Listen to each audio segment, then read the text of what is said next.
This is Birdiecast.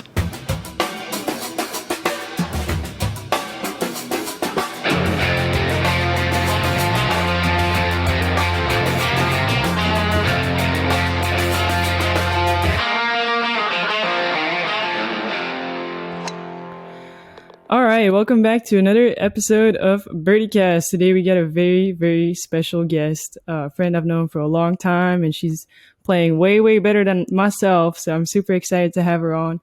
Her name is Aditi, and I'm just going to let her introduce herself because I think she can do that much better than I. So welcome to the show. Hey Leslie, thanks for having me.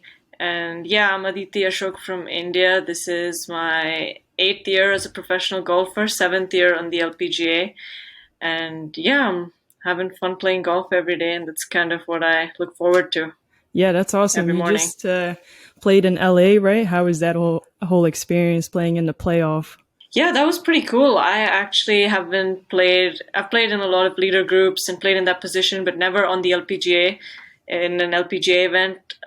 So yeah, it was a different experience. It was cool to be in that, situation. And I think people have goals to win a tournament or to have whatever, finish it wherever on the points or rankings. But I think small goals like getting into the leader group, trying to stay in the leader group for the next round. Those are small things which you can, focus on, which kind of solve the big picture. So yeah, it was good. I finally got myself in the leader group, and I hope I can do that, multiple times in this season. Yeah, that's awesome. That's definitely a big thing. So kind of every day throughout the week, was that kind of your small goal in terms of like, okay, just try to get into that leading group? Yes, and also this season I hadn't started off the tournaments very well. I had never had a great first round. So I guess after three missed cuts, I was just trying to get a good first round because pro golf is so competitive. I feel like if you're not in the top 10, 15 the first day, it's tough it's not impossible, but it's very tough to like contend from that position. So yeah, I was just trying to have a good first day, get myself in the top. And luckily I had a good first round and kept the momentum for 4 days. Yeah, that's awesome. I mean, definitely even on, playing myself on Epson for the last however many years, I can definitely tell from experience too that you have to start off right out of the gates. You can't just roll into Exactly. very slowly because we're not there to just make the cut, right? Like that's really not Yeah. even cutting it financially, points wise. You really got to come out the gate Yeah. strong. Yeah, so that's pretty cool Exactly. that you've been able to do that. What do you have coming up this week? This week I have the Founders Cup in New Jersey, so that's my next event. And yeah, it's the start of a swing of events, so I might be playing 6, 7 in a row. Wow, yeah. Do you so week number, what is this one? Out of the So six or this seven? this is week number 1 because I had a week Okay. off. But yeah, I think it's week 1 of 7 or 1 of 8. Okay, cool. Yeah. Do you kind of have a different strategy going into that to kind of preserve energy or even just travel hacks? Yeah. Sometimes I think if it's a 3-day tournament, then get that extra day off. And some weeks, if I've played the golf course before, I don't spend as much time playing practice rounds. I think practice rounds are the most time consuming thing we do during the week. And sometimes it can be tiring trying to stay out there for 3, 4 hours or 6 hours playing a 18-hole practice round. So yeah, I try to keep the practice rounds as less, just try and work on my swing and my game, just get a feel for the greens and short game area, and just yeah, not spend too much time on the golf course. But I think it changes every week because some weeks I feel like I have a lot of energy, and some weeks, you don't plan to miss the cut, but sometimes if you miss a cut, that gives you another 2 days of recovery. So although it does seem like 7, 8 weeks in a row, sometimes it's not that tiring. Yeah, one thing that I found was very difficult for me personally when you got, 4 to 7 weeks in a row is when I feel like I'm on the road and I'm traveling, even when I do have a day off, it's very hard for me to actually feel like I took a day off. Do you ever feel like that, or is it Yeah. easy to do for you on the road? I mean, yeah, I think even a day off for me, still trying to go to the gym and like eat healthy. And sometimes if it's an off week, I'm not playing a tournament, but I'm still probably practicing and working on my swing. So yeah, I think when the season starts, it's kind of like hard to get out of that mindset. You're almost stuck in season for the whole year. And yeah, it's definitely hard to just switch off the mind sometimes. Yeah. What do you like to do off the course to kind of relax? I watch a lot of movies, so I guess that's like the number one thing I do. But yeah, between just, gym, practice, some movies, there's not much time for much else. And I feel like I sleep a lot. Like, I don't know if it's more than average, but even tournament rounds and stuff, I sleep like 9+ hours. I try to get at least 9 hours. So yeah, Wow, I think that's that takes some great. time. Yeah. I'm Yeah. I jealous. mean, I don't always achieve it, but I try to. Do you take any supplements or any, I guess, sleep things that you do specifically? No, not really. I just try and make sure I can get to bed early so I get the whole 9 hours of sleep. And I think early in my career, I didn't think sleep was very important. You don't think of small things like eating or sleeping as things that can add to your sport because that's stuff that every human does, but it can actually make a huge difference in, even if you're not an athlete, even if you are, just living daily life. I think sleep and food is really important. It's kind of overlooked in society sometimes. Yeah. Do you follow a specific diet or any, what do you kind of watch in terms of what you eat? Well, from my childhood, I've never really had sugary drinks, so like trying to limit the sugar, that's been constant most of my life. But last, I think 5, 6 years, I've been vegan.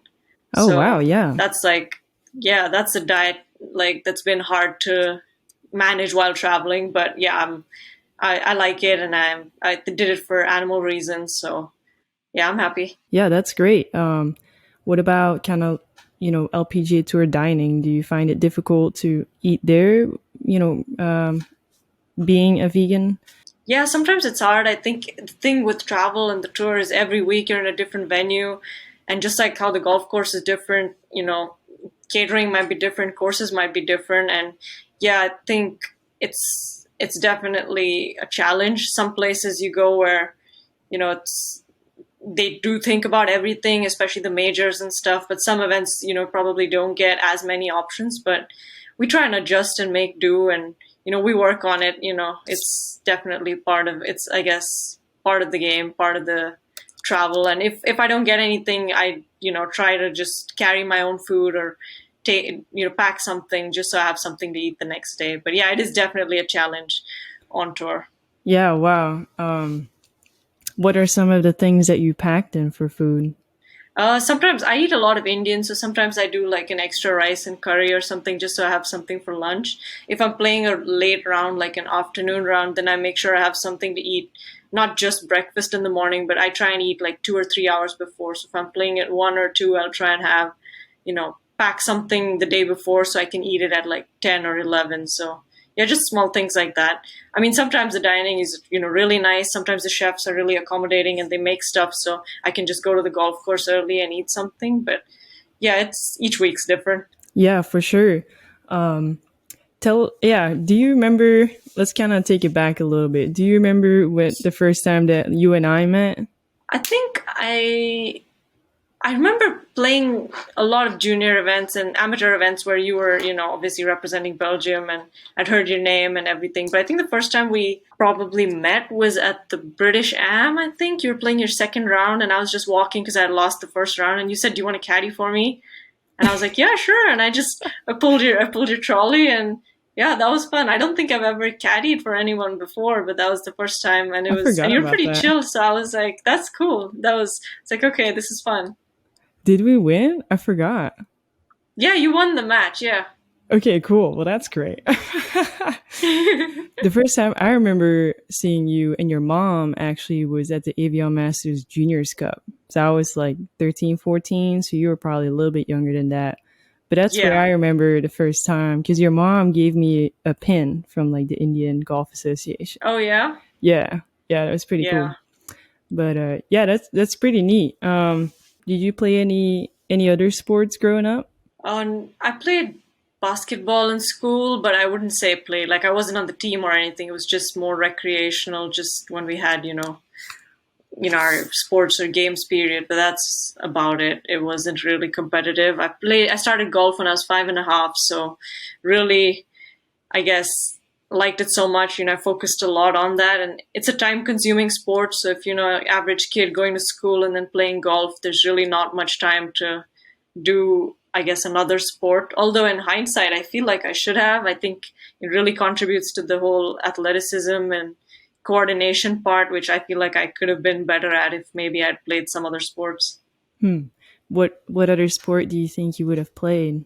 I don't know. I wish I'd played basketball more seriously because I was tall, so I think I could have actually been decent if I'd practiced enough. And, more like we had a lot of athletic stuff in school, so like running.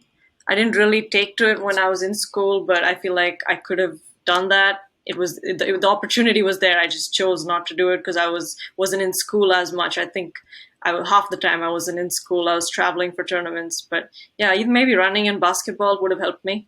Do you run now? Yeah, I hate it, but I do. What's your typical regime like? So actually, I don't run a lot. It's just like maybe 5 to 10, not even 10K. 10K is probably when I'm at home and I have time, but like maybe 5K a week. So that's not a lot of running, but it's just enough to keep the cardio, just check the cardio box. Do you feel like it helps your game or just overall? Yeah, I think it helps. Obviously, lung capacity, breathing, that's important. But I think it helps me on like a long day because sometimes when you're out there for 6, 8 hours, you can kind of feel tired at the end of the day. Although you don't run in golf, but just walking the course 4 or 5 hours. And if you've been, let's say it's an afternoon round and you've been up from like 8 a.m., then it's almost you've been up for 12 hours and you can kind of get fatigued. So I feel like maybe the endurance aspect it can help, but yeah, I haven't thought about it too much. I just do it because it's part of the regime. Yeah. So just overall, I guess preserving energy it can help in the long Yes. term. Yeah. Well, that makes total Yeah. sense. Let's talk a little bit about kind of you growing up in India and how did you manage school and golf? Like, do they have sports in school? Kind of like how they have it here in the US, like high school teams and whatnot, or what's the landscape like in India? Not really. I think there's definitely not enough sports in school at the school level. Most of the kids that do end up playing sports, it's an individual effort. And even if you do have sports, it's mainly, like cricket and soccer and maybe hockey. Those are like the popular ones. But if you get better at it, you don't stay at the school level. You kind of leave the school and try and join your state teams or regional teams or national teams. So yeah, it's definitely not like it is in the US, and it's not a it's not really looked at as a career option. Obviously, cricket is the biggest sport in India, and that is definitely looked at as a career option, and there's a lot of money in that sport. But yeah, most other sports not aren't really looked at like that. I'm hoping that times are changing, and with the Olympics and stuff, people look at golf differently. But I think, yeah, we still have a long way to go compared to, some of the other countries that seem to produce athletes in every sport, every games. Yeah, what about is it different for girls and boys or are the opportunities the same? Yeah. No, I think, like all over the world, I think there is sometimes that, I don't know what word you want to use it, but it's just the opportunities for girls in India are just not as much. And even if they are, I think people or parents, want to make sure their kids study, and education is really important. So sports kind of takes a back seat. But yeah, I think between girls and boys, there's always a disparity, whether it's, if you look at the higher levels with pay gap or, even at like a grassroots level, boys don't really need to be told. They just end up picking up a sport and they end up playing, but maybe it's just not as easy for a girl to do that. And even growing up in our school, we had school teams, and most of the teams were like boys teams, but there wouldn't be enough girls to have like a girls cricket team. So if you did want to play cricket, you would have to join the boys team. So yeah, definitely it's not it's I don't know if I can say it should be equal or if it will ever be equal, but it's definitely not where it should be. And I think a lot of effort needs to be made to push girls into sports, because I think boys will probably find it anyway, but girls need that extra motivation or that environment created where they feel comfortable to try sports. Yeah, makes total sense. Did you try cricket when you were growing up? Yeah, a little bit, but not really like serious. I barely understand the whole game, but yeah, I think maybe when I was 6 or 7, just playing with the neighborhood kids, I've played a bit, but nothing crazy. I couldn't say that I play cricket. No, Okay. Do you like follow it at all? Do you have a favorite team, or you no, just don't follow it? not really. No, I barely understand the game, the rules and stuff. But although being Indian, I feel like I should. But no, I barely understand all of it. All right. Well, let's segue into the Olympics. How did you qualify? You played the Rio ones, right? Yes, Rio and Tokyo. Rio and Tokyo. So yeah, take us back to that first one. How did you qualify, and how was that experience? Yeah, I think the qualifying was the hard part because when I did qualify, I had just graduated from high school. So I graduated high school May of 2016, and I was at the Olympics in August. So yeah, doing that during my last couple years of high school was definitely tough. And I think when I was 14 years old, that's when I knew golf would be in the Olympics. And then that's when me and my mom, kind of tried to make a plan. And my mom researched all the tournaments, all the professional events I could try and play to get world ranking points. And I had finished top 10 in the Indian Open when I was 14. So I already had, my name was on the Rolex rankings. I just had to play more to get points. But I started writing for tournaments for invites, and I wouldn't get invites because I was just a random kid from India. I was maybe not even top 100 in the world amateur rankings. So that's when we figured, you need to be a good amateur too to get these opportunities. That's when I tried to play like British Am, British Girls, European Am, like all these events where I probably played with you and most of the European girls as well. I played a Thailand amateur, just as many events I could get to play individually. Whether Team India sent a team or not, my parents made that made that extra effort to send me, which obviously without which I probably wouldn't have made it to the Olympics, wouldn't be here. So once I became, I think, world number like 11 was when I finished my amateur career. So once I was a good amateur, I started getting invites for LET events, and then ended up making playing well enough and earning points in those events to qualify for the Olympics. So And how old another were thing I you did at was, that point when you got to number 11? Like how long was yeah, that I was into? like 17. Okay. Yes, So pretty much 17. like after a season of dedicating, hey, I'm going to go play in Yes, Europe. I'm going to go play all over Asia in these big yes. amateur So events. yes, when I was 14, I figured, the Olympic plan kind of took, I don't know, took shape. And when I was 15, I played a LET Access event. 16, I played, all the British girls, I think British Am. When I was 17, I played British girls, British Am, British stroke play, European Am, which I think that was an event for only Europeans, but I was so desperate to play. I think the tournament committee just made an exemption and said, "Okay, we'll call it an international European Am just for you." And I won a silver medal there. So, it's just playing all these events ended up making me more, obviously gave me great experience, made me a better golfer, but I could then write to LET events for invites, and I got to play in Dubai, the Omega Dubai. I got to play in China. I got to play, a couple other events. I also Monday qualified for an LPGA event that happened in Malaysia.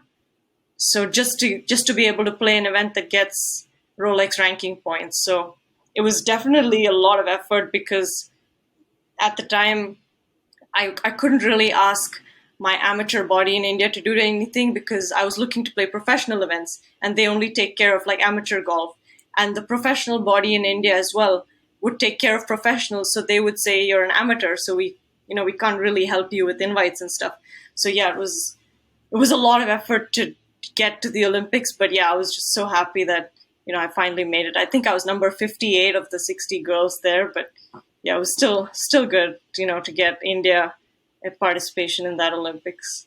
Yeah, that's amazing. That definitely sounds like a whole team effort on your Yeah, family's part. So props to mom and dad. yeah, definitely. Yeah, it's a team effort. I know a lot of people don't see what goes behind it, and not just now when you turn pro and you achieve, and then that's just the end. People look at the end of the journey or the end result. People don't see the amount of effort that goes into it every day and for how many ever years. And golf is one of those games where sometimes you put in a lot of effort and you don't get what you put into it, but you just have to keep doing what you're doing, I guess. Yeah, exactly. So, how was playing in your first Olympics? Was it everything you ever dreamed Oh of? yeah. Yeah, definitely. Especially just being a high school kid, and I'd barely played in maybe less than 10 LET events up until then and one LPJ event. So really, you could say didn't have much professional golf experience either, but playing with, some of the best golfers in the world. And I think after 2 days, I was actually pretty close to the top. I think I was second or third after 2 rounds. So just being in that position, seeing what it could do for golf in India, I think everybody suddenly started following the event. Obviously, had a not a great third round and ended up finishing like T40 or something, but still was. I think it was a great week, and seeing the impact that it had for golf in India, something like the Olympics could do that. I don't think anything else could do that in a country like India because we think the Olympics is like the pinnacle of sporting achievement. So to have golf in there, to be there, it was a great experience, and just being around so many great golfers that I had just seen growing up. I had never really got to play with them. That was pretty cool too. Yeah, that's pretty neat because I remember when golf was being discussed of being in the Olympics and actually made it through. A lot of guys were like, "Well, we don't really care about that. Like, we got other events Yes. going on." But I feel like on the women's Yeah. side, and especially players from a country where golf isn't as popular, that could be a huge, huge deal. Like you've Yeah. experienced yourself. Do you find that I guess the media coverage has changed since then in terms of promoting golf, promoting women's golf in India?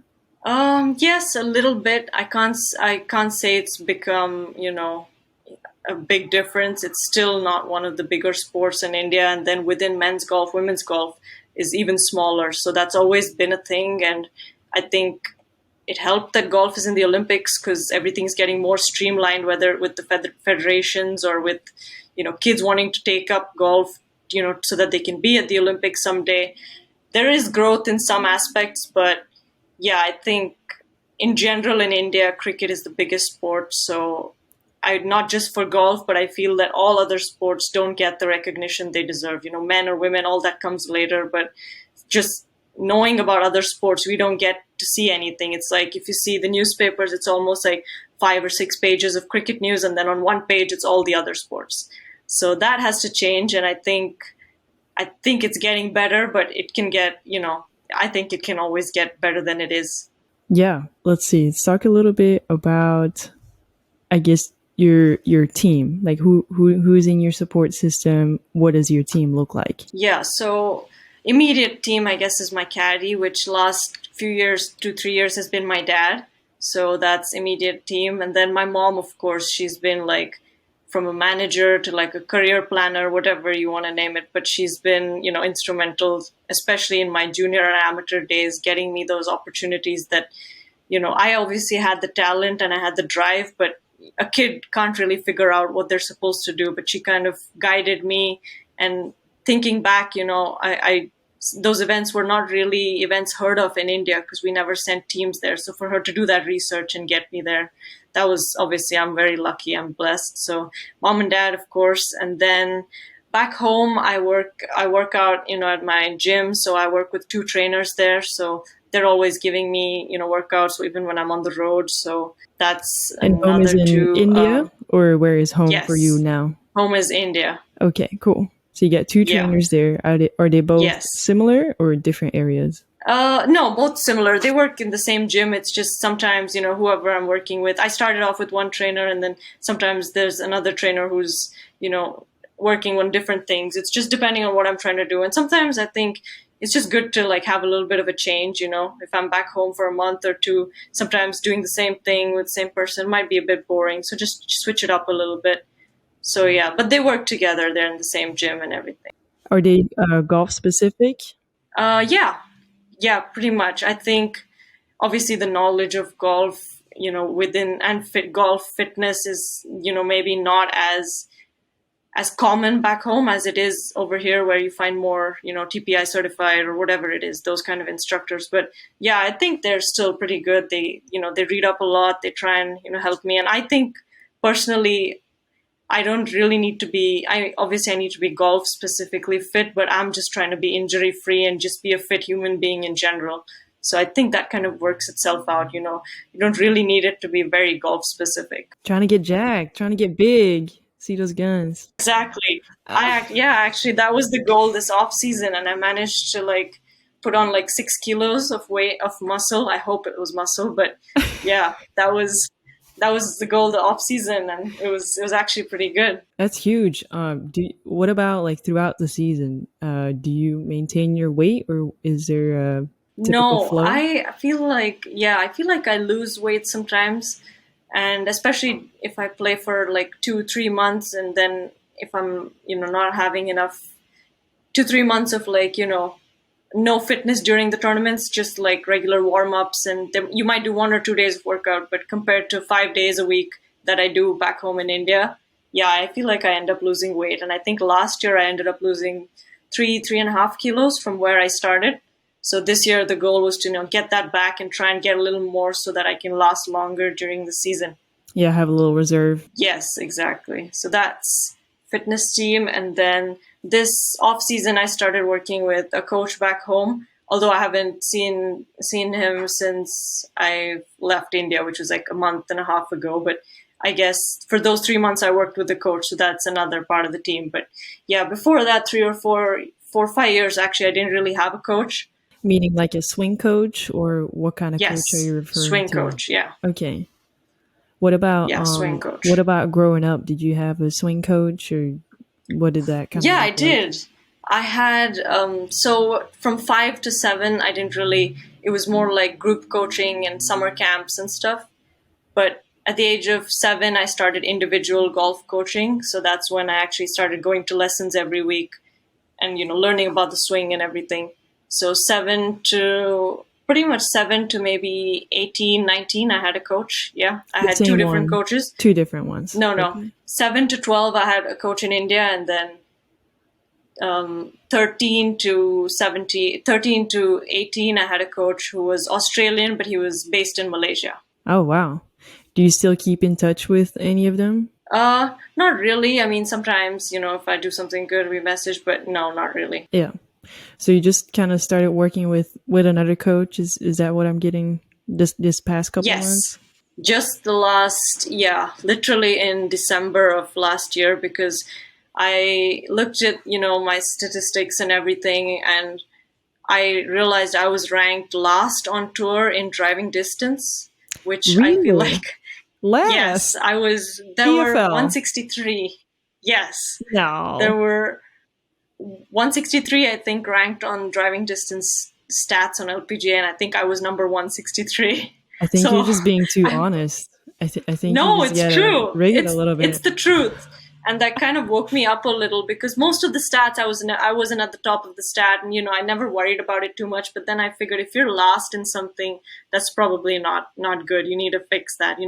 Some statistics, I think the way you play as a golfer, you might not be in the top 50 or top 100, and that's okay, because each person's game is different. But being last on driving kind of got to me, so I tried to. Where I literally went to the coach with just that aspect, trying to swing it faster, whatever ideas we could work on to increase club head speed and swing speed. So that's all we did for That's about 3-4 fantastic. months. How has it been going? Yeah, I think it's been going good. I feel like I used to hit it, maybe like 225. And then I got COVID in 2021. And I feel like after that, I dropped a little bit because I had a month of no golf. I just had to quarantine at home. So I think I dropped to maybe 210 carry, or 205, 210, which is what it's been the last couple of years. So from 210, I think I've gone back up to maybe like 235, 230, 235, which is, I think sometimes if I'm, if I'm fresh and I'm feeling good and I've done enough, speed work, I think I can fly 240, but I think I would say 230 is like my average now. So I haven't just gotten back to what I had. I think I've gone a little better than what I had to, which is, I think, the way the golf is today. You kind of need to hit it far. It's not how it was in the olden days where you could just putt well or chip well and win tournaments. You kind of have to hit it far these days. Well, clearly, it's worked out so well. It's worked out well for you so far. What's your swing speed at right now, or kind of ball speed? So I'd say on average it's like 94 swing speed. Mm-hmm. So I think that's like 140 ball speed, Yeah, something like that. yeah. Cool. That's Yeah. awesome. Well, I look forward to seeing those numbers up. Yeah, me too. Exactly. Up I we think go. What that's have the you done thing. I anything? always use. Go ahead. No, go ahead. Have you done anything specific in the speed training? Any tools that you use? Speed sticks a little bit, and also just trying to hit it as hard as I can. I feel like growing up, so when I was till the age of 13, actually, I never had a driver. I just used to hit my 3-wood. Maybe not 13, till the age of, I think, 12. So that maybe wasn't a great idea because the 3-wood and driver went the same yardage. My coach said, maybe just hit the 3-wood. But I think I never really learned how to hit the driver. So I kind of used to swing it like a wood and didn't really go after it, get after it. And so I spent the off season just trying to figure out how, swing it as hard as I can and, try to use, just get comfortable with the fact that, okay, it's not a wood, it's a driver, the head is bigger, there's more room for error, but try to push the envelope with the speed. So I got a couple times where I could swing it like 98, 100. So obviously the idea is that you don't do that during the tournament, but just because you can do it in practice, then my average used to be like 88, 89. So that has come up to like 94. So that was I guess swings, speed sticks, just trying to swing it faster and just going to the gym more, just gaining back some weight and muscle, trying to lift heavier if I can. Yeah, that's cool. Very valuable information there. Just Yeah. kind of learning that the driver is a different swing rather than like Yeah. swinging like your irons or your woods. It's a different Exactly. swing, just how chipping is different than putting. Exactly. I remember at one point we were talking about practice. This is years ago, and you told me, yeah, I spend like 3 hours a day on chipping and putting, and I got to do it in the morning because it gets too hot by like 10 o'clock. Yeah. And I was just mind boggled by that. I was like, 3 hours of chipping and putting? Yeah. Do you still do that today? Yeah, actually, I just went to the golf course today and I did 3 hours of chipping and putting. Oh my God. All right. Yeah, and the range was open, but I just enjoy chipping and putting. I think obviously putting is my strength, but I probably enjoy practicing short game the most. I could spend all day in, the bunker and the chipping area. It just isn't boring for me. All right, cool. Well, I had tons of more questions, but we're kind of running out of time here. So who knows? Maybe we'll get you back on the show later on. But we'd love to get your, do you kind of have a challenge for the week for us? Or do we need to come up with something together? Oh, yeah. The one thing I thought of was with putting, because that's what, I practice, every week, every day. So with putting, I try and make, I used to, when I was a kid, try and make like 100 5-footers in a row. But after a while, that got boring because you're just hitting the same putt again and again. But I started doing 20 putts in a row from 3 feet, 4 feet, 5 feet, 6 feet, and 7 feet. So obviously, 7-footer is kind of hard, and you maybe don't start at 20, start at 5 or 10 or whatever. But it's just to get into that mindset of trying to make a 3-footer or 4-footer when it means something. And it's hard to do that in a practice green sometimes. So if you just set, a goal like trying to make 10 in a row from 3 feet, 4 feet, 5 feet, it's sometimes time consuming, but I think it works, if you're trying to practice your pressure putting or whatever it is. It's a good drill to keep you on your toes. That's what I do every week. I try and do that, every new venue, try and get confidence with the short putts. All right. So we're going to set tees at, what was it? 3 feet, 4 feet, 5, 6 and 7 5 feet. Yeah. 4 to 7 feet, basically. Yeah. You can, start at 3 or 4, whatever. But yeah, just try and do a certain number in a row and try to make the same number in a row all the way up to 7. Sometimes it's hard, but if you don't make it, at least you've practiced for that much longer, right? All right, cool. So I guess what we're gonna do is 3, 4, 5, 6, and 7 feet. We want to hit 10 balls in a row into the hole. Okay. Like when I didn't want to talk about that because I felt like that might be tough, but like when I do it, I try to take not more than one chance from each distance. So like if I miss, I start again from 3 feet, but then if I miss again, then I didn't do the 3-footer. Then same for 4, same for 5. Same for 6. Oh, so you only do it twice max, and then you just move on? Yeah. Is that what you do? Move on, yeah. Oh, Because I think okay. if you hit more than like 10 or 15 putts, especially at short distance, you kind of figure it out. So, the idea is to get it the first couple times when you're doing it, because that's how it is in tournament golf. Every putt is fresh. You don't get another attempt at it. So yeah, I feel like if I keep holding them, sometimes it feels good, but you should challenge yourself trying to read the putt, to read a new putt. Given a choice, I'd like to make, 23 footers that are all different, but sometimes it's not convenient. So yeah, I don't like to hit the same putt again and again. I try and, keep it fresh. Okay, cool. I think we should kind of wrap it up, kind of summarizing all of that. So, like, I'm going to take your voiceover and then I'm actually going to go out and do the drill with your voice over it. Does that kind of make sense? Oh, yeah, sure. Okay, cool. Yeah. So, all right, Aditi, what is our challenge of the week? So my challenge would be a putting drill from 3 to 7 feet, hitting 10 putts from each distance and trying to make 10 in a row. So 10 in a row, but not taking more than maybe 20 or 30 putts from each distance. So maybe just one chance if you miss or 2 chances if you miss. But yeah, try and make 10 in a row from 3 to 7 feet. Great. So 10 putts from each distance. Nice little completion putting drill. Love it. Well, thanks so much for being on the show. I'm super excited. It's been really great talking to you, and good luck in your tournament this week. And I'm sure I'll see you again soon. Yeah, sure. Definitely. It was nice chatting with you, and yeah, good luck with everything, and hope to see you out there sometime. Yeah, thank you. Where can people find you online? So I'm on, I guess, Instagram, Twitter, Facebook. So at Aditi Golf, that's, my account. But yeah, I don't post a lot. I try and post as much as I can, but it's not a lot. But yeah, people can find me. Any sponsors you want to shout out to? Oh, yeah, sure. I think after the Olympics, the Tokyo Olympics, I really got a lot of, traction in India, and a lot of people had heard about me. So yeah, Radisson Hotels America, which is my cap and bag sponsor, and Hyundai India. I think they, I'm really thankful for both of them because, it's not, golf isn't big in India. So to have that support, means a lot, especially playing on the LPGA. Huge. All right. Thank you so much. And yeah, good luck this week. You. Have some good sleep and say hi to your folks. Will do. Thanks, okay. Leslie. Bye.